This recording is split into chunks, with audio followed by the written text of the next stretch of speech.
You've been hearing so much about the law of attraction lately, haven't you? It's just another expression of the law of cause and effect. And that's exactly the idea. What you can conceptualize in mind is like creating a vibration or some combination of vibrations, a vibrational spectrum associated with whatever the object is that you seek, you desire. And when that is broadcast out into the universe, it's like it goes out and seeks it. And when it finds it, because remember, at the level of the absolute, that is the God level, there is no time and space. There just is. And everything exists right now. And when your vibration finds that vibration in the universe, it couples with it and draws it to you. Now, there's a lot more to it than this, at least in my mind, because I'm a scientist, and I think in terms of time and space, and then non-time and non-space and all of that, and then I get time and space all mixed up. But it still happens that way. Think of the incredible power of that concept.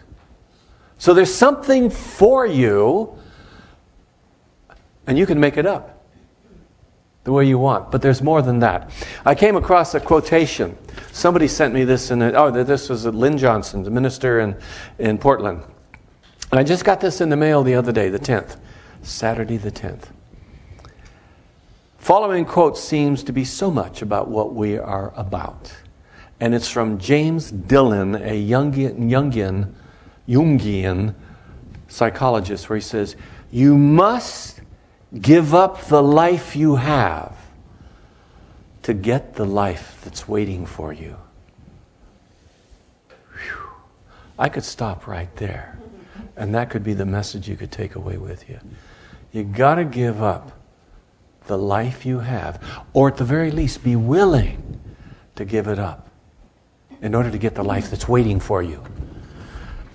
Again, I'll get to my sermon pretty soon. But again, Ernest Holmes talks over and over about there being a divine design to each one of us. There is a pattern to the existence of each one of us. And that it is seeking to express itself through us. And so often we get these concepts about what life should look like for us, that we cover that over completely. And sometimes we encrust it with so many layers that after years, we no longer have faith enough to recognize that there is something within us that is so magnificent. And that's what we're all about here, inspiring your magnificence. I knew I'd get around to that. That's our new purpose statement, by the way. Anyway, I want to tell you a little story. This is a little story you've probably heard before. I think it's very typical of a lot of people. There are a couple of guys, older gentlemen that lived at the side of a lake, and on this beautiful lake out in the middle of the lake, not too far from where they lived and hung out and fished, there was a little island, and on this island was a little settlement, and on this settlement were a few little businesses, one of which was a saloon. So one day after these guys had finished doing whatever they needed to do, they decided to go out to the saloon, which was also, they sell hamburgers and whatever, go over and have a little dinner and then hoist a few. Well, they did, and they got in their little boat, they rowed over there, and went into the saloon. They refreshed themselves, and they refreshed themselves, and they refreshed themselves. And finally, it was time to go home, and they leave the saloon, they go down to the dock, they get into the boat, and they start to row. And they row, and they row, and they row. Now, it's not more than a 45-minute row back to the shoreline. They kept going, but they were pretty snockered. And so they didn't notice this until all of a sudden, they wonder what's going on. We're really getting tired here. And then the sun began to come up, and they looked around. They found out that they were still tied to the dock. Can any of you identify with that? Metaphorically speaking, I think many of us stay tied to the dock, don't we? Many of us get in and we do everything that we think we need to do, or we work like the dickens, only to find out that we're not getting anywhere. Doing all this and nothing seems to change. Everything is the same. Many of us go through the motions of attempting to effect change in our lives by busying ourselves, but never being willing to give up what we are or what we have, the life we have, in order to get what's waiting for us. We go through all the motions. We go to workshops and we take classes. We go to seminars and we get into our group and we go to therapy and we do all of these kinds of things. And we go to the self-help section of the libraries and the bookstores and we buy books and we check books out and we read them and we read them and we read them. I have about 5 books going all the time. And they're all the different subjects. And there's nothing wrong with that. That's good.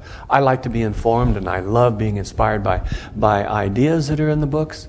And I've got them sitting here and there. And some of them, I finally, after a while, stick them on the bookshelf. And the bookmark is right where I left off. And I never get back to it. Did any of you, and I don't want a show of hands on this, but this may have happened to some of you at some time or another in your life. There's nothing wrong with self-help books, but there does come a time when all the workshops, the seminars, all the talking and the interactions and all of this are just not enough. When you've done everything that you know how to do, and it's still not changing, including the reading of all those books. Now, many people come along and they say, I am willing to do anything just so that I can be different. So my life can be different from what it is. I don't like it the way it is. It sucks. It's just not good. And I'm willing to do anything. But don't ask me to change. Does that sound familiar?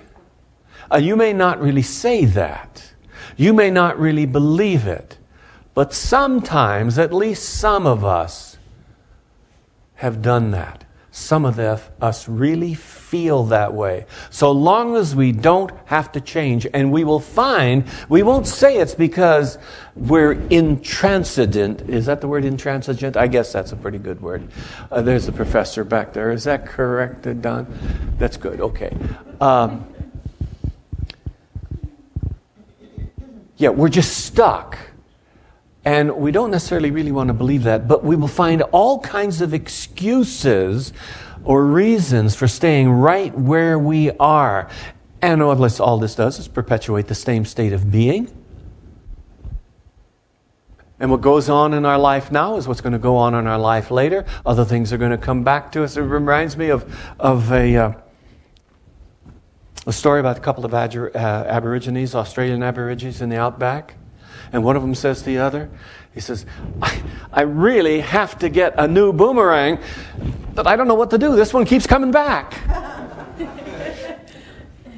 How many of our thoughts and our behaviors are like the boomerang?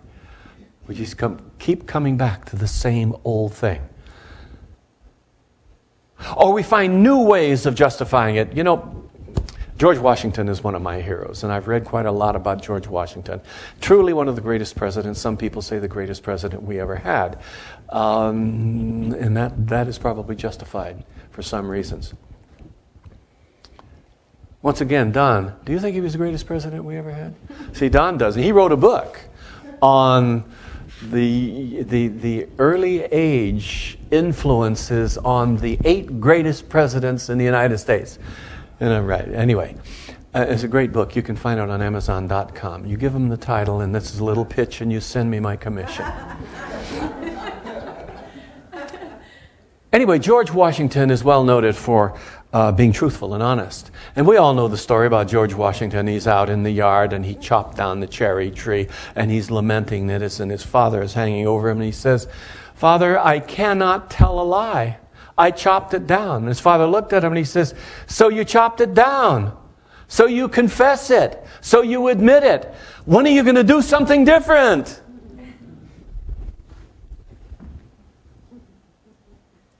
We do that, don't we?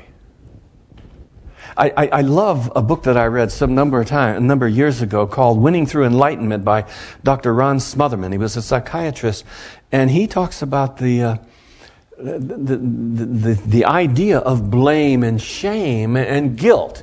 And the guilt, he makes a big deal around guilt. And he says, guilt is one of those things that we do in order to justify doing it again.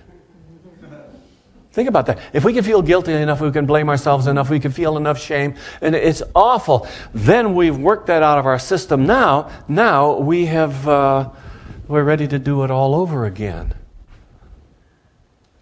And I think some of us do that.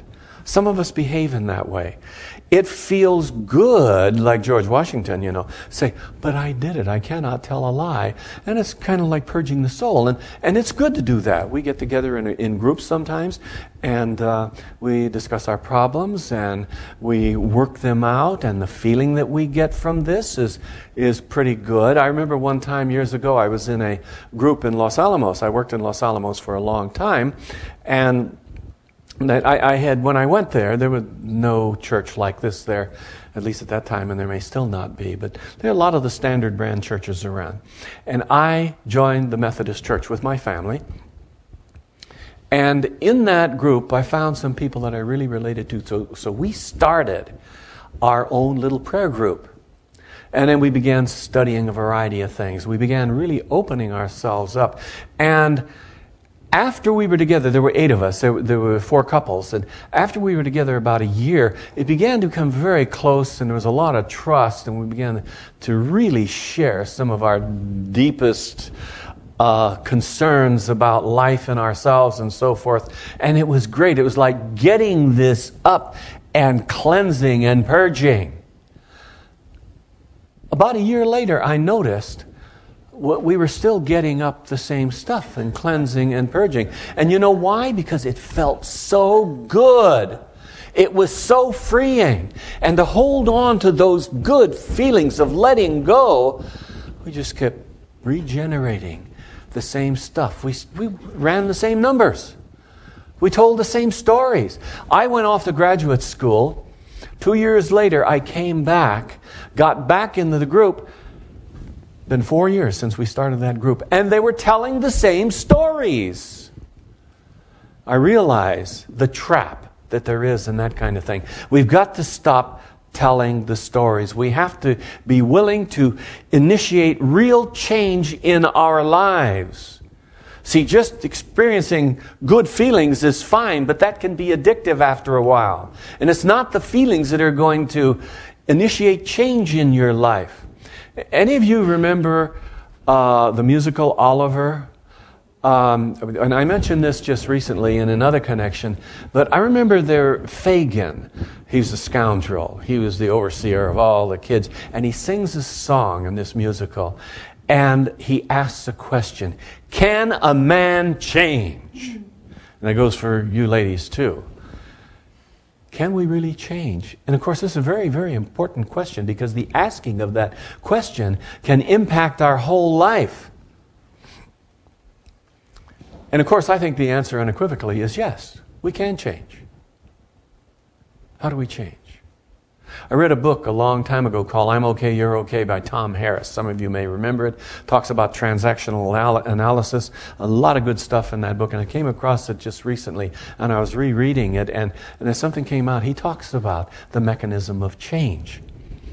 And he says that there are 3 ways that we can initiate change in our life. The first one is pain. The second one is despair, which is another kind of pain. And the third one is new awareness. So let's just look at this a moment.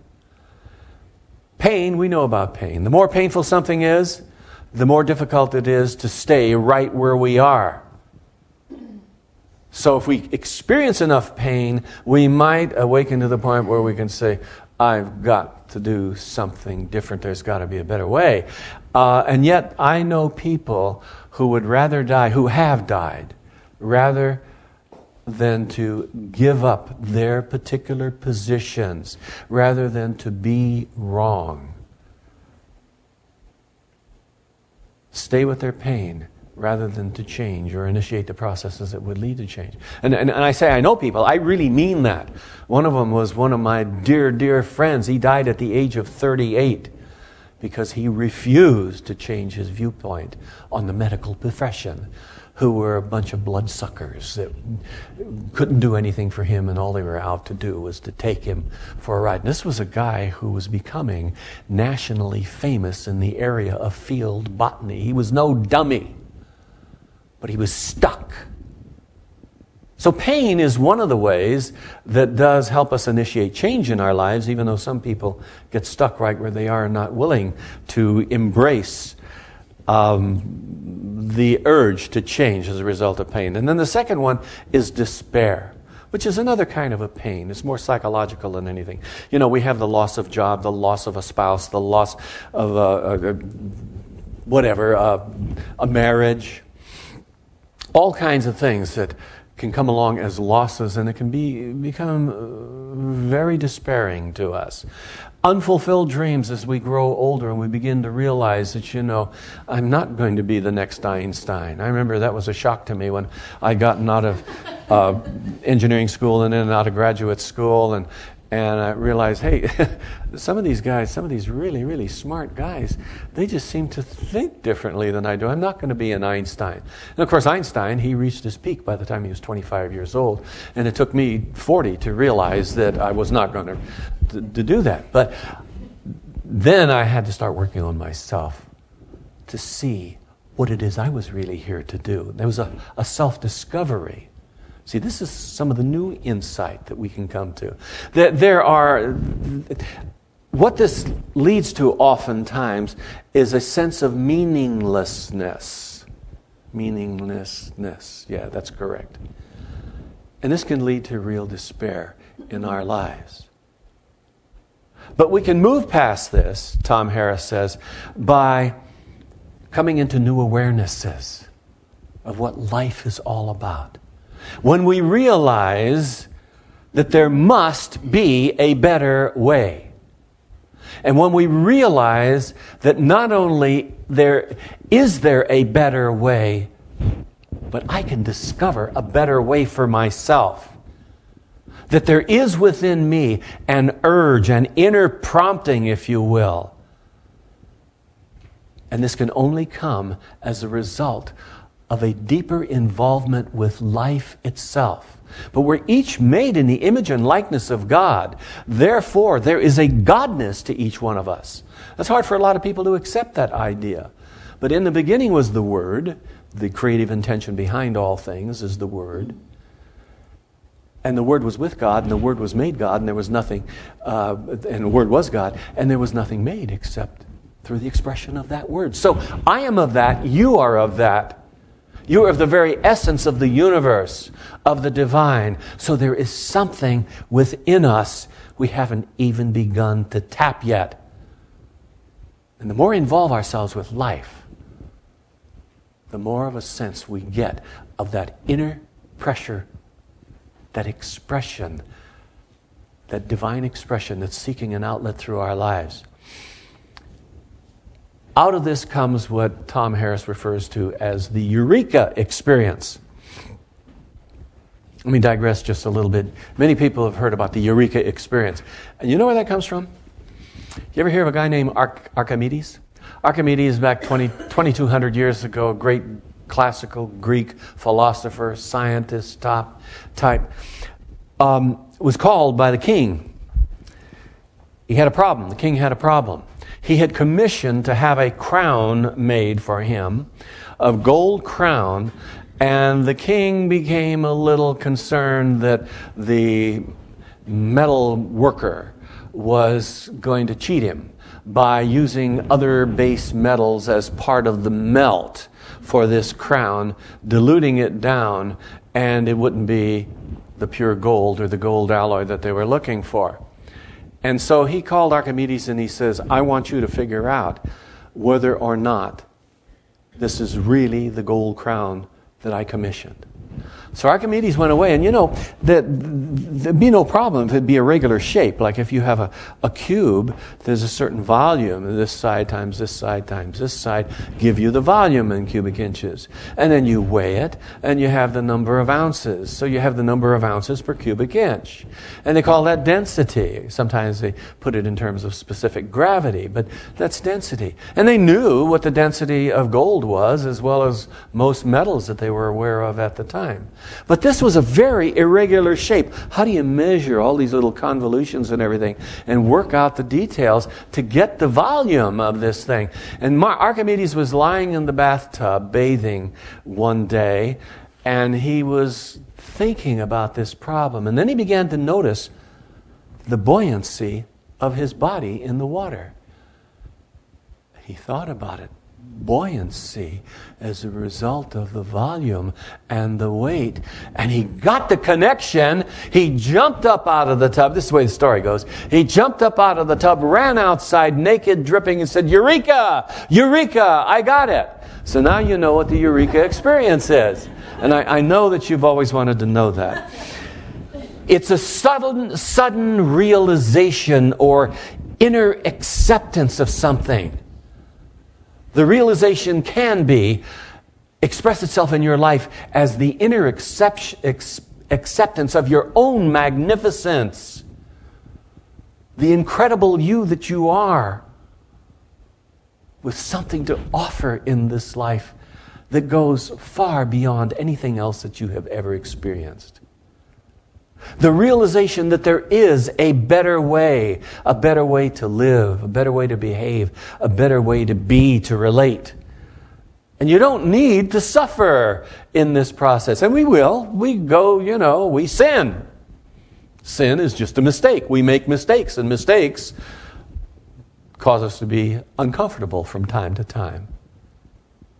And this process of awakening is not simply dropping away a few bad habits or attitudes or behaviors. It's a recognition that there's a whole new way of living. It is showing up for life fully, being willing to let go, give up your life to be able to get what's waiting for you, to have the life that's waiting for you. We can all do this. And I've told this little story before of Henry Ford when he was asked by a reporter, how does he account for such a successful, long life? And he died, I think he was like 90 years old or just a little before he was 90. He said, how can you do this and you stayed in such good health? He says, when I go to bed at night, I know that I've done everything I possibly can to accomplish my purposes. And then I lie back and leave the rest to God. Let's have a little prayer, shall we?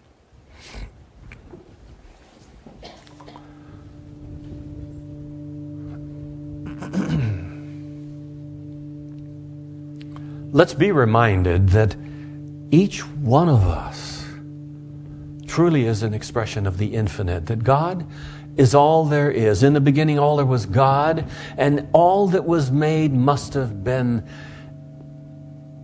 is an expression of that one. So just like